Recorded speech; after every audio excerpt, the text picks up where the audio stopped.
너희는 나를 누구라 하느냐 제목으로 말씀을 나눌 때 우리가 기도한 대로 말씀을 깨닫고 양심이 치유되고 또 진실한 마음이 회복되는 그런 은혜의 시간이 되었으면 좋겠습니다. 우리가 삶에서 어떤 물건이나 어떤 사람에게 의미를 부여하는 것은 굉장히 중요합니다. 왜냐하면 그 사람의 삶이 무엇에 어떤 물건에 의미를 부여하고 또 어떤 이에게 의미를 부여하느냐에 따라 완전히 달라지기 때문입니다. 오늘 나는 무엇에 의미를 부여하고 살아가고 있는지 한번 말씀을 들으며 깨달을 수 있어야 될 줄 믿습니다. 예수님은 이제 제자들을 이끌고 가이사랴 빌립보 가이사랴라는 지방으로 데리고 가셨어요. 우리가 잘 아시다시피 빌립보 가이사랴 지방은 로마 황제 가이사가 자기를 기념하기 위해서 세운 도시가 빌립보 가이사랴예요. 그래서 원래 빌립보라는 이름 뒤에 가이사랴라는 이름을 더 붙인 거예요. 그래서 이 빌립보에서만큼은 누가 주인이다? 가이사가 주인. 그러니까 지미 법이요라고 말한 그 로마 황제가 다른 어디서는 몰라도 이 빌립보에서만큼은 자기가 주님이라는 거죠. 그런 도시로 예수님이 제자들을 데리고 가신 거예요. 그리고 예수님은 거기서 제자들이 이렇게 두 가지를 질문하셨어요. 첫째는 사람들이 나를 누구라 하느냐. 그리고 또 한 가지는 그러면 너희는 나를 누구라 하느냐. 두 가지 질문을 하셨어요. 사람들이 나를 누구라 하느냐. 이렇게 물을 때 사람들은 이 예수님에 대해서 세례 요한이라고도 하고 또 하나는 엘리야, 그렇죠? 그리고 또 하나는 뭐라 그랬죠? 선지자 중에 하나. 그러니까 예수님이 전하시는 말씀과 그 행하시는 능력을 보고 분명히 헤롯이 목을 뱉는데 그 죽은 요한이 다시 살아난 거다. 이렇게 말하는 사람이 있었고, 아니면 구약시대에 죽음을 보지 않고 하늘로 승천한 유일한 선지자가 있는데 엘리야잖아요. 그 엘리야가 영이 다시 살아난 거다. 아니면 죽은 선지자들 중에 다시 살아나서 지금 역사하고 있는 것이 예수다. 이렇게 말하는 사람들이 있었다는 거죠. 그런데 이 세 가지 답변 중에 예수님이 원하는 답변이 없었어요. 거기에. 한번 생각해 보세요. 예수님이 지금 그동안 얼마나 선하신 일을 많이 하셨어요. 그리고 막 기적과 능력을 많이 하셨잖아요. 그리고 말씀을 가르쳤잖아요. 그래놓고 사람들이 나를 누구라 하느냐 물으니까 예수님이 원하는 답은 없고 세례 요한, 엘리야, 선지자 중에 하나. 그러니까 예수님의 이 전도가 실패한 게 아닌가. 예수님이 그동안 말씀 전하시고 행하신 이 모든 능력을 통해서 예수님이 하나님의 아들이시고 온 인류를 구원하는 구세주라는 것을 증거하고 계셨는데 그 복음 전하는 것이 실패한 것이 아닌가. 헛것이 아닌가 이런 생각이 들 정도예요. 예수님은 다시 제자들에게 묻습니다. 그러면 너희는 나를 누구라 하느냐. 그렇죠. 세상에 수많은 여자들이 나를 어떻게 보느냐가 중요한 게 아니라 내 옆에 아내가 나를 어떻게 보느냐가 중요하죠. 그렇죠. 부인들도 마찬가지고 세상에 많은 남자들이 나를 어떻게 보느냐보다 내 옆에 있는 내 남편이 내 아내가 나를 어떻게 보느냐가 중요한 거죠. 주님이 물으셨어요. 그러니까 주님이 이 질문을 한번 자신이 하나님의 아들이다 이걸 과시하려고 내가 이런 사람이다 이것을 자랑하려고 물으신 게 아니에요. 그래서 이제 제자들이 그런 답변을 한 후에 예수님이 다시 물으시니까 베드로가 대답하기를 주는 그리스도시니이다 이렇게 오늘 마가복음에 답했다고 말씀하고 있습니다. 그런데 마태복음에는 여기에 한마디를 더 붙여서 주는 그리스도시요 뭐죠? 살아계신 하나님의 아들입니다. 이렇게 덧붙이고 있어요. 우리가 이 고백을 깊이 한번 생각해 볼 필요가 있어요. 왜냐하면 우리가 교회를 다닌다고 하고 예수님을 믿는다고는 하지만 결정적인 순간에는 이 예수님에 대한 예수님이 우리에게 물으신 이 질문에 대한 신앙 고백을 너무나 자주 회피하고 하는 겁니다. 마치 가이사라 빌립보 지방에서 오직 로마 황제 가이사만이 주님이라고 이야기할 수밖에 없는 그곳에서 주님이 물으셨을 때 베드로는 그냥 주저하지 않고 예수님을 향해 주가 그리스도시라고 이렇게 고백하고 있어요.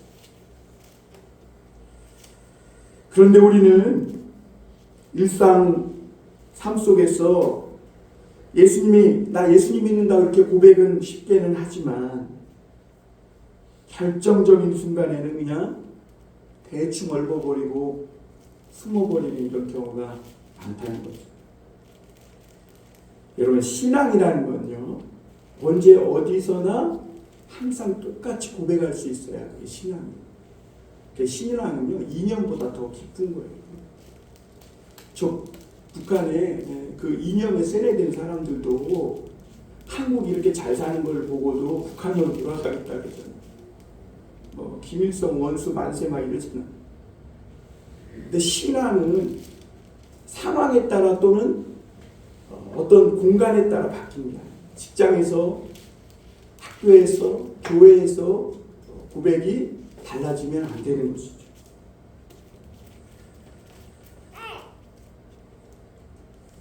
우리가 진실하게 서로 사랑한다는 이 고백 없이 이 부부가 결혼할 수 없듯이 우리가 예수님을 진실하게 믿는다는 고백 없이 우리가 구원받은 하나님의 자녀가 될 수 없다는 그런 말씀이신 적이 있습니다. 여러분 우리가 예수님이 누구신가에 대해서 아는 게 오늘 굉장히 중요해요. 그래서 예수님은 너희는 나를 누구라 하느냐 이렇게 물으신 거예요. 여기에 대한 분명한 고백이 없으면 우리 자신이 누구인지 모른 채 이 땅에 살다가 영원한 죽음에 이를 수밖에 없다는 것이죠.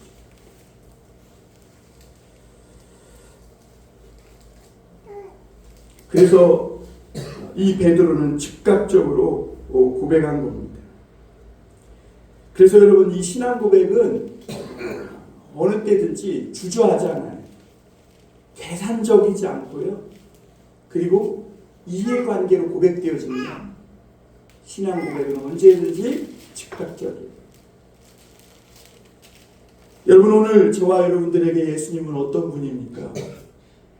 한번 자문해 보셨으면 좋겠어요. 물론 우리가 이런 설교를 많이 듣고 또 교회 오래 다니신 분들은 여러 번 이런 질문을 받았을 겁니다. 베드로의 고백을 예수님이 들으셨어요.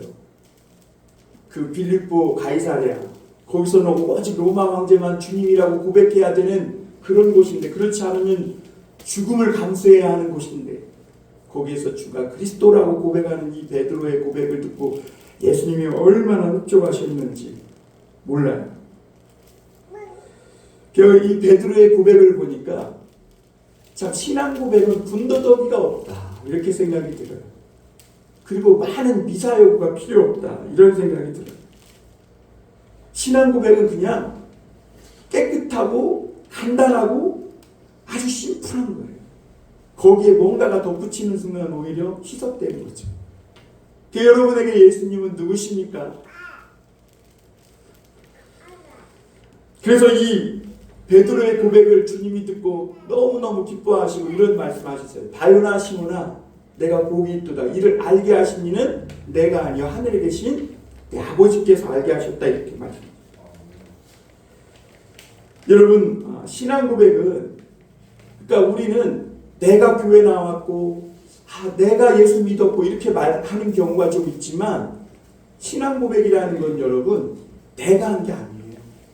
내가 한 것 같지만 실은 하나님께서 우리의 눈을 떠서 보게 하시고 무지한 영을 깨워서 알게 하셔서 고백하게 됩니다. 그래서 예수님은 보는 자라고 말하는 자는 맹인이고, 내가 아무것도 보지 못하는 맹인이라고 말하는 자는 본다고 했어요.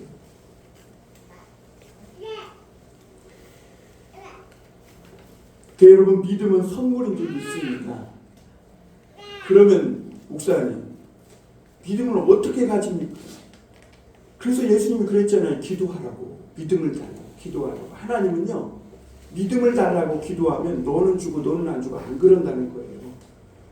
주님, 나의 부족한 믿음을 더하여 주옵소서 기도하면 하나님이 믿음을 주신다는 거예요. 우리의 어두운 눈을 열어주시고 우리의 죄악에 찌든 마음을 열어주시고 하나님을 보게 하신다는 것이죠. 믿음은 선물이에요.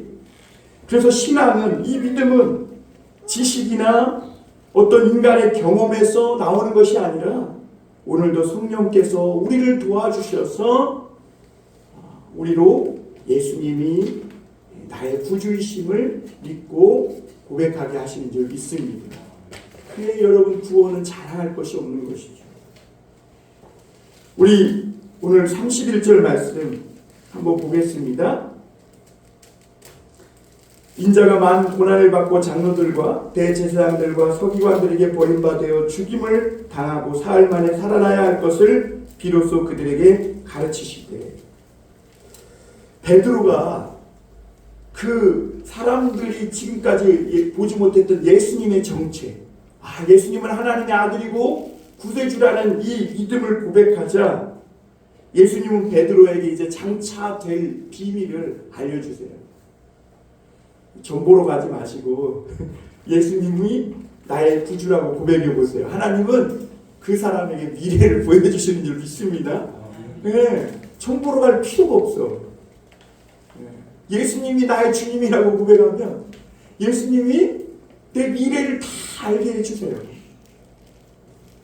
그래서 오늘 예수님은 그 고백을 듣고 너무 흡족해해서 장차 될 일을 이렇게 말씀해 주시는데, 참 좋은 어떤 미래는 아니었던 것 같아요. 제자들에게 겉으로 보기에는. 왜냐하면 인자가 많은 고난을 받고 배척받고 버림받아 죽임을 당한다는 거예요. 참 이런 걸 알게 한다는 게 이게 쉬운 건 아니죠. 그런데 예수님은 분명히 말씀하셨어요. 이게 끝이 아니다. 이게 끝이 아니다. 뭐라고요? 사흘 만에 다시 살아나실 것이다. 이걸 말씀하셨어요. 여러분, 오늘 예수님은요, 제자들에게 지금까지 가르쳐 주신 것 중에 가장 중요한 걸 알려줘요. 여러분, 우리가 예수님의 능력이 어떠냐 이걸 아는 게 중요한 게 아니에요. 예수님이 어떤 분이냐가 중요해요. 예수님이 가신 그 길이 어떤 길이냐 이걸 아는 게 너무나 중요한 거예요.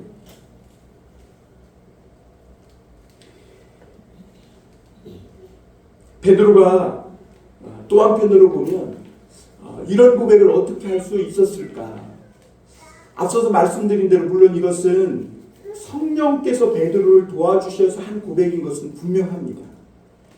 그런데 베드로 입장에서 보면 베드로가 이렇게 예수님은 감히 그리스도요 주라 고백할 수 없는 곳에서 그렇게 고백했다는 것은, 또 많은 사람들이 베드로 그 예수님에 대해서 세례 요한, 엘리야, 선지자 중에 하나라고 고백하는 그 수준밖에 안 되는 상황 속에서 주는 그리스도시요 살아계신 하나님이라고 이 고백할 수 있었던 이유는 베드로가 예수님을 진실로 사랑했기 때문에, 그리고 예수님이 베드로가 이렇게 깊이 생각할 때 믿을 만한 분이었기 때문에 이런 고백이 가능할 수 있었음을 우리가 볼 수 있습니다.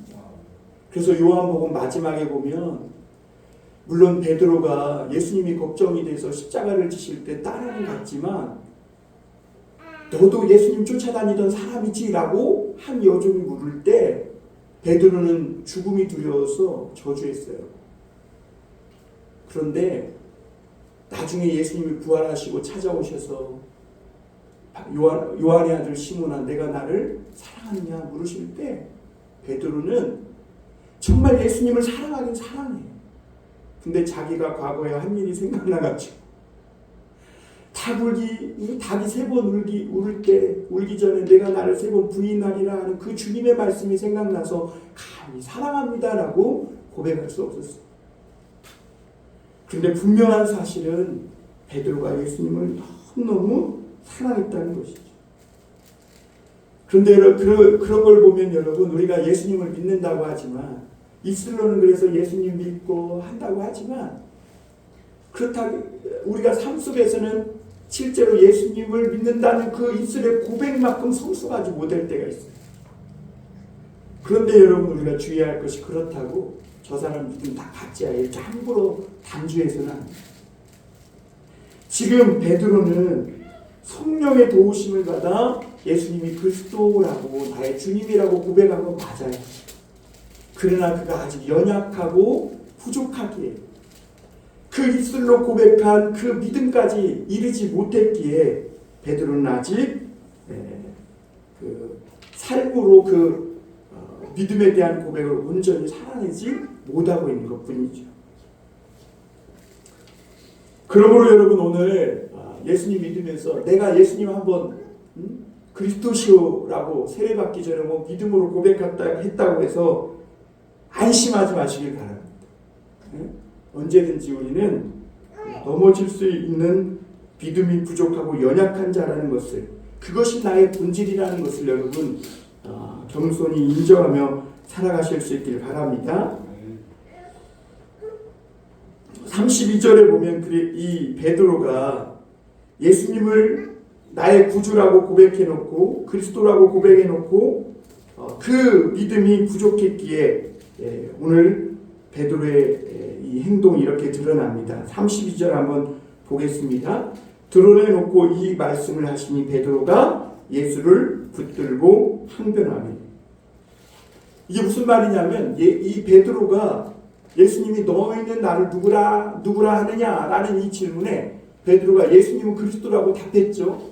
그런데 예수님은 그래 이제 내가 예루살렘의 성으로 들어가 왕이 될 거야 라고 말한 게 아니라 오히려 내가 고난받고 버림받고 죽을 거다 라고 말하니까 베드로가 예수님을 붙들고 항변했다고 했어요.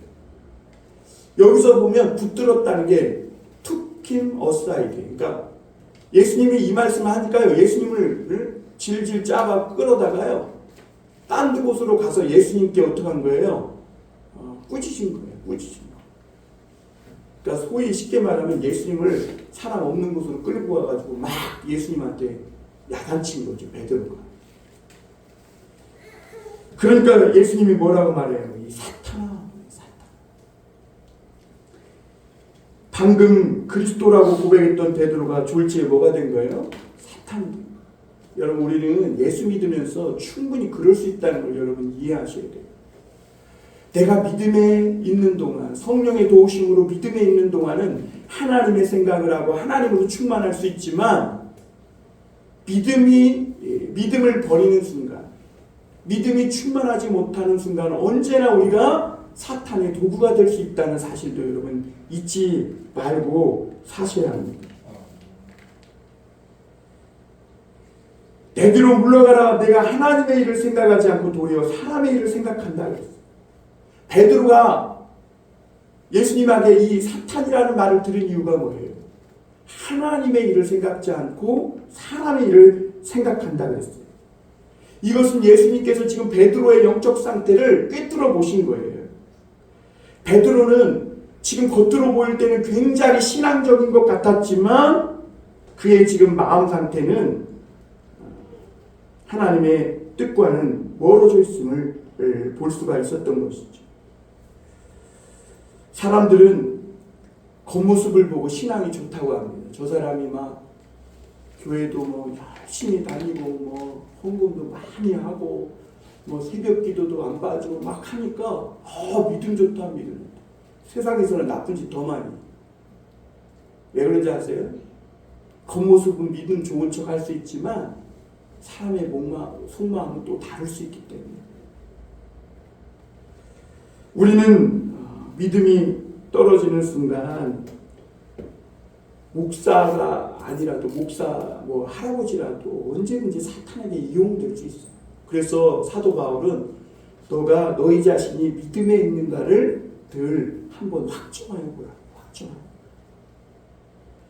믿음의 방패가 없는 사람에게는 사단이 쏘는 이 불화 아래 무방비 상태가 되는 거예요.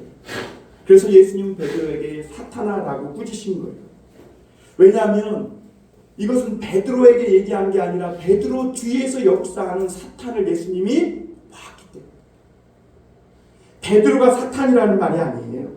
베드로 안에서 역사하는 사탄을 꾸짖은 거예요.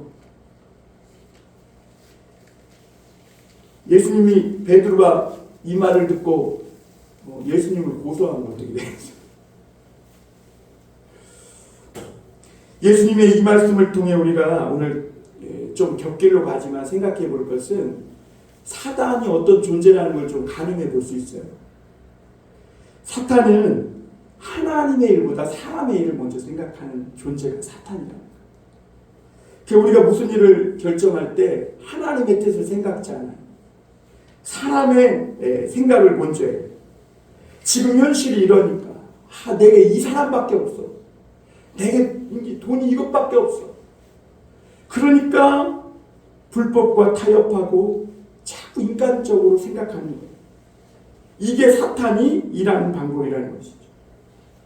하나님을 위해서 일하는 게 아니라 인간적인 이해관계 속에서 일해가는 것입니다.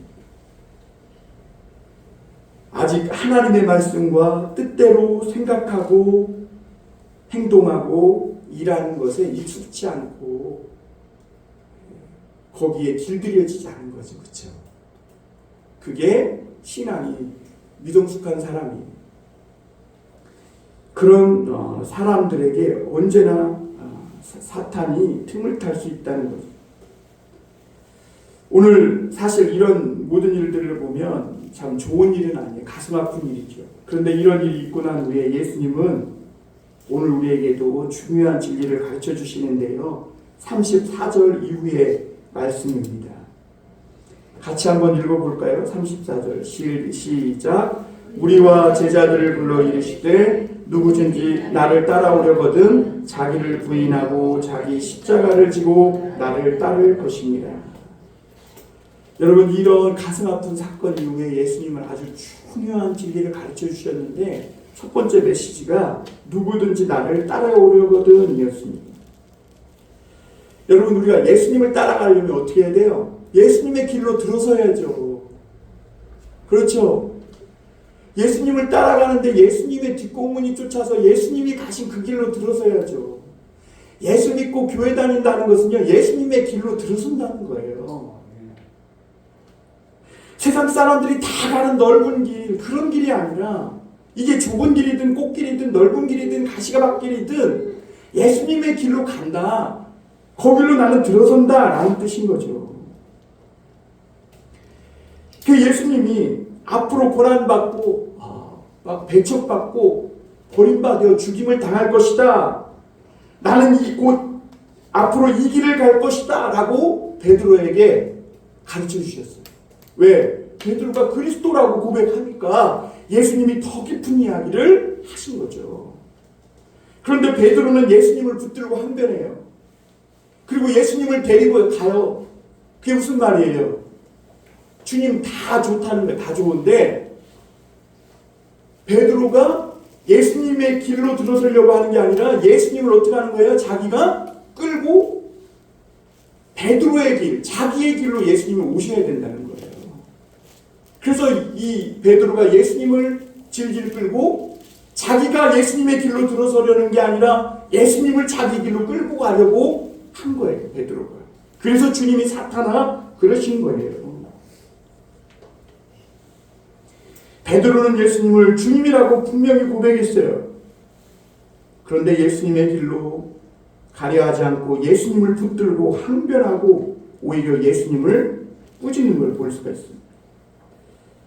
저는 이 말씀을 묵상하면서 오늘날 교회가 내리막길을 걷고 있는 그 이유가 보였습니다. 물론 출산율이 많이 떨어졌지만 출산율이 많이 떨어져서도 아니고 그래서 사람이 없어서도 아니에요. 물론 코로나 때문도 아니에요. 교회의 주인이신 예수님의 길로 교회가 안 가려고요. 오히려 교회가 가고 싶은 길로 예수님을 끌고 가려고 해요. 그러니까 안 돼요. 여러분, 소돔과 고모라가 사람이 없어서 망했나요? 의인 10명이 없어서 망했어요. 여러분, 교회가 사람이 없어서 망한 게 아니에요. 아직도 교회 안에 사람이 많아요. 그런데 왜 그래요? 의인 10명이 없는 거예요. 하나님이 찾으시는 의인 10명. 오늘 예수님은 너희는 나를 누구라 하느냐 왜 물으셨어요? 예수님의 길로 너희도 나의 길로 같이 가자 부르시는 줄 믿습니다. 그러기 위해서 주님은 먼저 자기를 부인하라고 말씀합니다. 우리 금방 읽었던 그 말씀대로 자기를 부인해야 된다는 거. 어려운 일이죠. 오늘날 많은 교인들도 자기 부인은 고사하고 있지도 않은 허위 학위와 가짜 감투, 그것도 없으면 돈으로 만들어서라도 자신을 꾸미고 공교히 하려고 해요. 자신을 부인하지 않아요. 그리고 자기중심적입니다. 힘들고 손해보고 어려운 일은 피하려고 하고 남에게 인정받고 칭찬받을 만한 일만 하려고 합니다. 그리고 오해받고 자존심 상하는 것을 저를 포함해 우리가 잘 견디지 못하는 것을 깨닫습니다. 오늘 그래서 예수님은 내 길로 들어서려면 먼저 너희가 자기를 부인하라 하십니다. 그리고 십자가를 지라고 말씀합니다. 예수님의 길로 살아가는데 있어서 우리가 각자의 십자가가 다 있는 줄 믿습니다. 학교에서, 직장에서, 가정에서, 사람들과의 관계 속에서. 예수님은 온 인류를 구원하기 위해 십자가를 지셨지만 우리는 그 예수님을 따라가기 위해서 짊어져야 할 작은 십자가가 있다는 것을 여러분 잊지 마시길 바랍니다. 십자가는 무겁고 힘들고 아파요. 찔리고 피가 나요. 그래서 기도해요. 그런데 예수님은 뭐라 그래요? 피하지 말고 지라고 하세요. 짊어져라. 오늘 우리의 기도가 나의 십자가를 벗어 던져버리기 위한 기도가 아니라 짊어지기 위한 기도가 되어야 될 줄 믿습니다. 그리고 예수님은 나를 따르라 라는 메시지를 주셨어요. 예수님의 길로 들어서라. 그게 사는 길이라는 거죠. 나를 따르라 하십니다. 믿음의 사람은 오늘 이런 말씀을 듣고도 깨달음이 있는데 그냥 앉아있는 사람이 아니에요. 일어나서 어떻게 하는 거예요? 행동하는 사람. 우리 35절도 한번 같이 읽어보겠습니다. 시작. 누구든지 자기 목숨을 구원코자 하면 잃을 것이요 누구든지 나와 목숨을 위하여 자기 목숨을 잃으면 구원하리라. 예수님은 이렇게 자기 길로 들어서서 영원한 생명을 얻으라고 말씀합니다.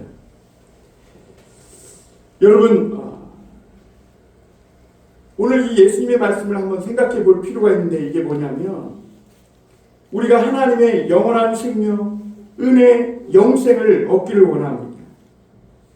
그러려면 우리가 육체의 몸뚱이 거기에 초점을 맞추고 살기보다는 예수님이 주시는 영원한 생명에 초점을 맞추고 살라고 하십니다. 여러분, 오늘 우리가 어디에 의미를 부여하고 가치를 부여하고 살아가는가? 여러분, 우리 육신의 몸뚱아리는 그냥 놔둬도 시간이 흐르면요 다 죽고 먼지가 됩니다. 그런데 많은 사람들이 일평생 이 몸만 섬기고 살잖아요. 굶으면 죽는 줄 알고 보양 먹고 맛있는 거 먹고 일평생 이 몸만 섬기며 사는 거죠. 몸뚱이. 그리고 막 예쁜 걸로 치장하고, 물론 다 해야 돼요. 이게 나쁘다는 건 아니에요. 근데 일평생 시간 그냥 놔둬도 시간이 흐르면 죽어서 먼지가 되는 이 몸뚱이만 섬기고 산다는 거죠. 내 몸을 위해서라면 못할 것이 없어요. 그리고 식당에 가보면 가끔 이런 게 있어요. 건강을 잃으면 모든 것을 다 잃는다. 여러분, 그거 틀린 말이에요. 건강을 잃으면 모든 것을 다 잃는 게 아니라, 건강해도 나쁜 짓 하고 살면 모든 걸 다 잃는 거예요. 나쁜 짓 하고 살면. 건강해가지고 나쁜 짓 하고 살면 차라리 잃는 게 낫죠. 그 예수님은 몸이 막 건강하고 육체가 건강하고 그게 다가 아니라는 거예요. 육신의 생명이 다가 아니라 영원한 생명이 있다고 말씀해 주시는 줄 믿습니다. 그래서 이 영원한 생명을 위해서는 육신의 몸을 얻고자 하면 잃을 것이요 육신의 생명, 목숨을 잃고자 하면 영원한 생명을 얻을 것입니다. 그래서 예수님과 복음을 위해서 자기가 어차피 시간만 놔두면 가루가 되고 썩어질 몸뚱이를 가지고 사는, 주님을 위해 사는 사람, 복음과 이 예수님을 위해 사는 사람은 영원한 생명을 얻고 구원을 얻을 것이다 말씀하는 줄 믿습니다. 마지막에 보면 우리 마지막 절 읽고 한번 정리해 보겠습니다. 같이 한번 읽어보겠습니다. 시작. 누구든지 이 음란하고 죄 많은 세대에서 나와 내 말을 부끄러워하면 인자도 아버지의 영광으로 거룩한 천사들과 함께 올 때에 그 사람을 부끄러워하리라. 예수님은 오늘 이 세대를 음란하고 죄 많은 세대라고 말씀하셨어요. 그 말은 무슨 말이냐면 지금 우리가 살아가고 있는 세대가 매우 위험한 세대야. 지금 우리는 항해를 하고 있는데 죄와 음란의 파도를 항해하며 살아가고 있다는 것이죠. 여러분, 이런 세상에서 한눈 팔면 어떻게 되는 거예요? 누구든지 죄와 음란의 암추에 걸려서 파손하고 마는 거예요. 이런 세상에서 우리가 안전하게 사는 길은 사도 바울처럼 예수님의 십자가라는 표대를 세우고 오늘 말씀 붙잡고 한 걸음 한 걸음 나에게 주어진 그 십자가를 지고 나아가는 그 길만이 가장 안전한 길이라고 말씀해 주시는 줄 믿습니다. 예수님의 길이라는 원칙을 저와 여러분들의 삶에 세웠으면 좋겠습니다. 여러분, 이 원칙, 예수님이 가이사랴 빌립보에서도 주님이라는 이 원칙, 그 원칙만 세우면 술 안 먹어도 되고요. 또 술 안 먹어도 사업 잘할 수 있고요. 또 불법하고 불의하고 타협 안 해도 잘 살아갈 수 있는 길이 있는 줄 믿으시길 바랍니다. 그런데 그 길이 힘들다고, 어렵다고, 피 흘려 아프다고 자꾸 부끄러워하면, 그래서 그냥 이런들 어떠하리 저런들 어떠하리 이렇게 살아간다면 예수님이 나중에 영광 중에 오실 때 나도 그 사람을 부끄러워하겠다. 너희는 나를 누구라 하느냐? 주는 그리스도시요 살아계신 하나님의 아들입니다. 저와 여러분이 오늘 이 믿음의 고백 위에서 든든히 세워지고 또 이 고백으로 하나 될 수 있기를 바랍니다. 그리고 예수님만 높이고 또 우리가 예수님만 섬기며 자랑하며 살아가는 그런 우리가 되었으면 좋겠습니다. 그러면 우리가 이 세상에서 실패하냐? 늘 얻어맞고 세상에서 손가락질 당하고 비난만 당하고 내팽개침만 당하냐? 그렇지 않다는 거죠. 시편 3편 1절에서 3절에 보니까 여호와여 나의 대적이 어찌 그리 많은지요 일어나 나를 치는 자가 많으니이다. 많은 사람이 나를 대적하여 말하기를 그는 하나님께 구원을 받지 못한다 하나이다. 여호와여 주는 나의 방패시요 나의 영광이시요 나의 머리를 드시는 자이십니다. 여러분, 우리가 예수님 믿고 살아갈 때 손가락질 당하고 또 예수 믿는 사람이 뭐 저거밖에 안 돼, 저렇게밖에 저런 일이 저렇게 슬프고 힘든 일을 당하며 살아 이러면서 조롱을 받을 수가 있어요. 그러나 하나님은 마침내 우리의 머리를 들어주시는 하나님이십니다. 세상에 나가 너희는 나를 누구라 하느냐? 이 예수님의 물음에 삶으로 응답하며 살아가십니다. 그래서 예수님의 아름다운 빛깔을 드러내며 살아가는 저와 여러분들이 다 되시기를 주님의 이름으로 축원합니다. 기도하겠습니다.